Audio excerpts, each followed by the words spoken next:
Hello friends, welcome to my YouTube channel. Friends, ये GS two lecture series का 21th lecture है। आज हम लोग स्पीकर के बारे में पढ़ेंगे। फ्रेंड्स, इससे पहले जो भी वीडियोस आए हैं, आशा है कि आप सब लोगों ने वो वीडियोस देख लिए होंगे और उसके नोट्स भी बना लिए होंगे। अगर आपने ऐसा नहीं किया है तो प्लीज़ जाकर के वीडियोस देखिए और उसके नोट्स भी बना लीजिए। फ्रेंड्स, अगर आपको मेरे ये वीडियोस अच्छे लग रहे हैं तो ज़रूर से इसको शेयर कर दीजिएगा और जो भी क्वेश्चन मैं आपसे पूछता हूँ उसका आंसर कमेंट बॉक्स में ज़रूर लिखा कीजिए।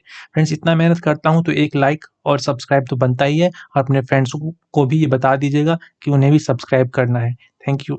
चलिए फ्रेंड्स, आज हम लोग ये देखते हैं कि स्पीकर के बारे में, उनका रोल क्या है, उसके बारे में सबसे पहले जानते हैं।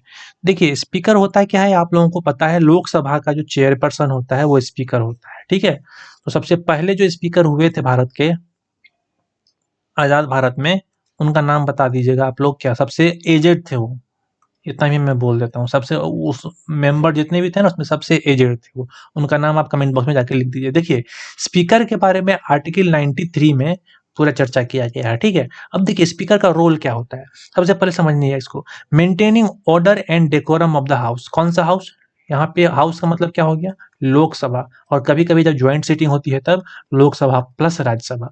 ठीक है, दोनों चीज को समझिएगा। एक मतलब जब हाउस होता है बात तो जनरली ये लोकसभा की बात होती है, लेकिन जब ज्वाइंट सीटिंग होता है तब लोकसभा प्लस राज्यसभा दोनों के जो ज्वाइंट मेंबर्स हैं उन सब का जो है उन सब का जो क्या कहते हैं, अध्यक्षता कौन करेगा? स्पीकर करेगा। ठीक है, तो maintaining order and decorum of the house. ठीक है, चलिए पहला ये हो गया। दूसरा हो गया principal spokesperson of the house. जो भी हाउस के वक्ता हैं उन सब में से प्रिंसिपल कौन है? सबसे सबसे मुख्य कौन है? यही है। ठीक है, स्पीकर साहब है। ठीक है, तीसरा guardian of the parliamentary privilege of the members. हाँ, देखिए पार्लियामेंट्री प्रिविलेज का मतलब क्या होता है? मेंबर लोगों को कुछ ना कुछ प्रिविलेज दिया जाता है। जैसे उन लोगों को अरेस्ट नहीं किया जा सकता, जब वो संसद चल रही हो उस टाइम पे उनको अरेस्ट नहीं कर सकते। इस तरीके से बहुत सारे प्रिविलेज उनको दिए जाते हैं। तो उसका गार्जियन कौन होता है? उसका गार्जियन होता है स्पीकर। ठीक है, बढ़े आगे। चलिए, मतलब उसका जो प्रिविलेज है उसको, उसका रक्षा करेगा स्पीकर। उसको मतलब वो ऑर्डर देता है कि आप ऐसा नहीं कर सकते, आप ऐसा कर सकते हैं, काइंड ऑफ। ठीक है, तो ये गार्जियन है। ठीक है, चलिए चौथा देखते हैं। Decide whether the bill is money bill और नॉट। देखिए, बिल मनी बिल है या नहीं है, ये डिसाइड कौन करेगा? स्पीकर करेगा। स्पीकर ने जो बोल दिया वही उसका बिल का वही वही मान लिया जाता है कि मनी बिल है या नहीं है। ठीक है, चलिए। It takes decision about the anti defection. देखिए, एंटी डिफेक्शन के बारे में मैंने आप लोगों को थोड़ा सा बताया था और इसके बारे में एक डेडिकेटेड लेक्चर भी बनाऊंगा मैं। अब ये देखिए, 10th शेड्यूल के बाद 10th शेड्यूल में इसका चर्चा है, 10th शेड्यूल में। ठीक है, अब ये देखिए, ये क्या कहते हैं, कोई भी मेंबर जो है उस पर एंटी डिफेक्शन लॉ लागू होगा या नहीं होगा, ये कौन बताएगा? एंटी डिफेक्शन लागू होगा या नहीं होगा, कौन बताएगा? स्पीकर बताएगा कि उसके ऊपर एंटी डिफेक्शन होगा कि वो चाहे, स्पीकर चाहे तो उसके ऊपर बात भी नहीं कर सकती है और स्पीकर चाहे तो तुरंत एक्शन भी ले सकती है। तो उनके ऊपर उनका डिसीजन है, मतलब वही लेंगे डिसीजन।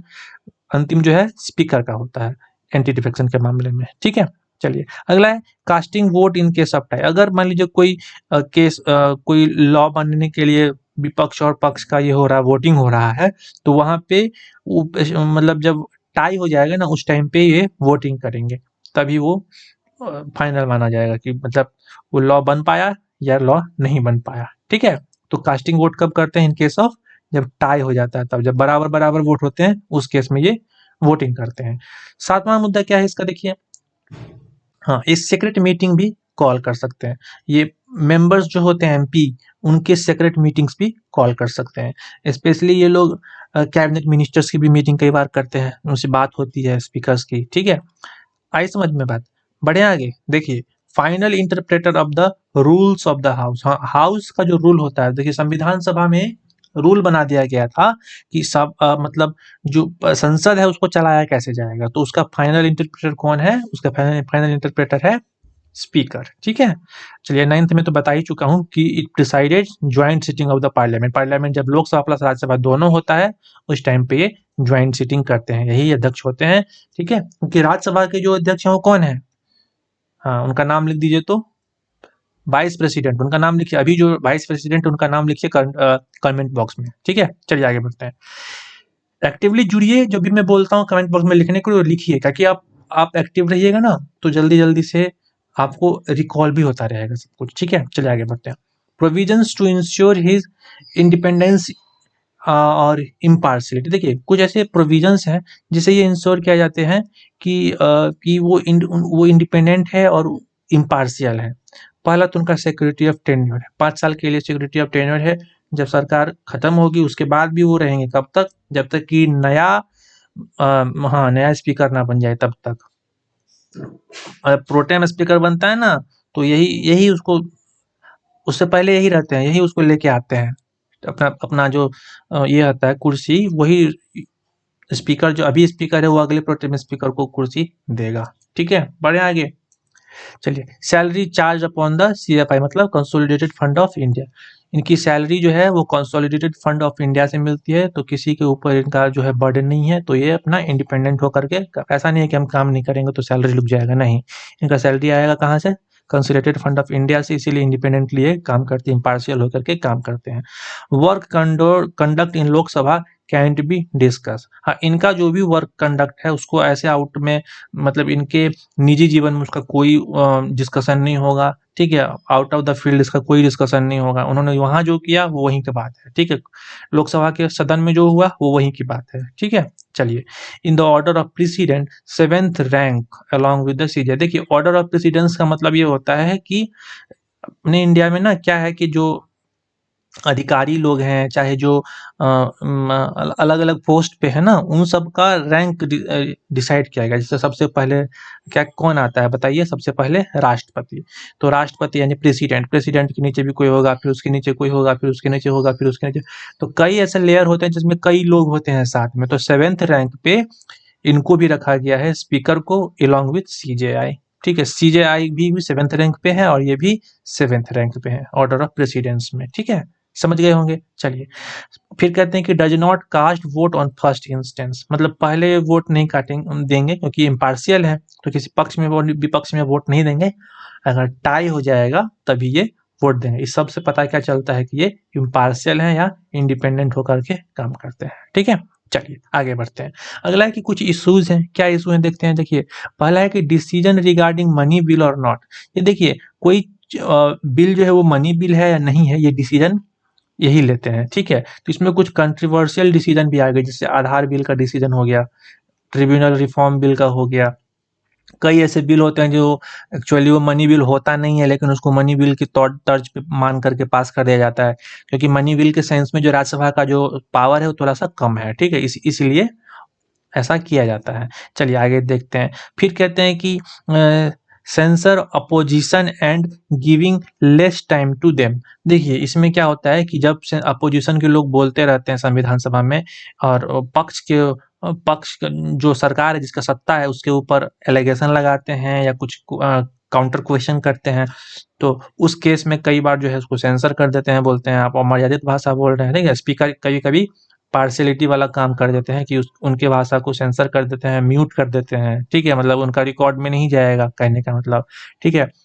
जो भी बात होती है ना वहाँ पे माइक में, जितना कुछ बोला जाता है सब रिकॉर्ड होता है, समझ रहे हैं इस चीज को। तो ये पावर स्पीकर के पास में है, किसका रिकॉर्ड होगा किसका नहीं होगा। तो स्पीकर के हाथ में बटन है, दबा देगा और मतलब अपोजिशन वाला का सेंसर हो जाएगा, रिकॉर्ड ही नहीं होगा, ठीक है। आपने सुना होगा राहुल गांधी ने कितने बड़े एलिगेशन लगाया है इन सब चीजों का। तो जब न्यूज पढ़ते हैं तो थोड़ा सा ओपन आई होकर के देखा कीजिए कि क्या चल रहा है और इसको लिंक कीजिए, ठीक है। और एक चीज क्या है कि कम टाइम देते हैं, लेस टाइम देते हैं अपोजिशन को, ऐसा भी एलिगेशन, ऐसा भी इशू देखने को मिला है, ठीक है। और क्या है कि delay in taking decision with respect to anti defection law. कई बार जो सत्ता पक्ष की बात होती है तो एंटी डिफेक्शन लॉ जो है बहुत लेट से ले आता है, नहीं ले आता है। सुप्रीम कोर्ट ने ये भी कह दिया कि to take decision within 3 months, 3 month के अंदर लीजिए, ठीक है। ऐसा तो 3 मंथ मतलब क्या हो गया, 90 दिन हो गया। तो 88-89 दिन तक जो है वो नहीं लेंगे, 90वां दिन ले लेंगे। तो ऐसा भी किया जाता है, मतलब समझ रहे हैं ना, मतलब इसका लूप होल का यूज कर रहे हैं और कुछ नहीं है। 90 दिन तो भाई फ्री है ना, 90 दिन में 90 दिन वाले में ले लेंगे, ठीक है। पॉलिटिसाइजेशन ऑफ द पोस्ट, जो पोस्ट है उसका पॉलिटिसाइजेशन हो जाता है। बात समझ रहे हैं? मतलब आप उस पोस्ट पे जहाँ पे आपको क्या करना है, वहां पे आपको इंडिपेंडेंट होकर के निर्णय लेना, लेकिन आप पॉलिटिसाइज कर देना उसको, किसी पार्टी से आप इन्फ्लुएंस हो जाते हैं और उसका बात मानने लगते हैं, उसके फेवर में काम करने लगते हैं, तो ये एक इशू है। अगला है कि not able to control the disruption in the parliamentary process. हाँ, अब यहाँ पे देखिए कई बार डिसरप्शन होता रहता है पार्लियामेंट्री प्रोसेस में, तो उसको कंट्रोल करने में भी ये अक्षम पाए जाते हैं, ये भी एक इशू है। ठीक है, अगला क्या है, passing the bill through vote, voice vote. Voice vote का मतलब होता है कि पूछते हैं कि कितने लोग इसके पक्ष में है और कितने लोग इसके विपक्ष में है। मतलब इसमें कई बार वोटिंग भी होती है, कई बार बोल के होता है, कई बार हाथ हाथ उठा देते हैं, बोलते हैं हम लोग हैं पक्ष में, हम लोग हैं विपक्ष में। तो वॉइस वोटिंग में कई बार काउंटिंग में भी दिक्कत होती है। ठीक है, तो इसलिए ऐसा बोला जाता है कि बिल को पास करने के लिए वॉइस वोट का यूज किया जाता है। तो ये सब चीज का एक इशू माना गया है। ठीक है, चलिए, not able to maintain the decorum. कई बार डेकोरम को मेंटेन नहीं करते कि कोई चीज का चर्चा शुरू करने के लिए कितना आदमी चाहिए, कितना डेकोरम होना चाहिए, उस सब का भी कई बार ख्याल नहीं रखा जाता है। ठीक है, तो ये सब चीज इशू में आते हैं। Not able to take opposition in confidence. Confidence में अपोजिशन को कॉन्फिडेंस में, क्योंकि ये मेंबर तो एट द एंड सत्ता पार्टी से होकर के आए, तो अपोजिशन को कन्फर्मेशन होता नहीं है कि अगर हम जो कह रहे हैं उन हमारे पक्ष में बोलेंगे भी और डिसीजन भी लेंगे कि नहीं। ठीक है, फ्रीक्वेंट सस्पेंशन ऑफ मेंबर्स। हाँ, मेंबर जो लोग विपक्षी टीम के हैं या फिर जो लोग एजिटेशन करते हैं, जो लोग बाधा पहुंचाते हैं, उनको तुरंत जो है वो सस्पेंड कर देते हैं। अभी भी बहुत सारा केस आया था, है ना, सुने होंगे आपने। आम आदमी पार्टी के थे संजय सिंह जी, उनको भी कर दिया गया था। हालांकि गलती थी कि नहीं तो आप तो समझते ही हैं, अब हल्ला कीजिएगा चाहे अमर्यादित भाषा का यूज कीजिएगा तो वो कर ही दिया जाएगा। अब किसने क्या किया दैट इज डिफरेंट थिंग, लेकिन ऐसा होता है, सस्पेंशन भी मेंबर्स का कर दिया जाता है। ठीक है, चलिए आगे और क्या है। एक चीज देखा गया कि पहले जो है डिसीजन था, मतलब इनिशियली जो स्पीकर का जो डिसीजन था उसको चैलेंज नहीं कर सकते थे हम लोग कोर्ट में। लेकिन एक केस आया था जिसका नाम था क्योतो होलाहन केस 1982 में। उसमें क्या हुआ था कि मतलब कोर्ट ने ये बता दिया कि जुडिशियल रिव्यू संभव है उसका, उसको कोर्ट में मतलब चैलेंज कर सकते हैं। क्यों, मतलब समझ में आ रहा है, मतलब कोई चीज अगर कह दिया गया है तो उसको कोर्ट जो है जुडिशियल रिव्यू कर सकती है। ठीक है, इससे समझ गया आप बात को। अगला क्या है, speaker does not give resignation from membership of the political party and he belongs what he belongs from. देखिए जिस पार्टी, जिस सत्ता पार्टी का है उससे वो मेंबरशिप में ही रहता है, मतलब उसे रिजाइन नहीं करता है। ठीक है, जनरली आप यूके में देखिएगा कि जैसे किसी को स्पीकर बनाया जाता है तो वो अपने पॉलिटिकल पार्टी से रिजाइन दे देता है। ठीक है, तो हमें नीड है इस चीज का, यूके मॉडल को फॉलो करने की नीड है।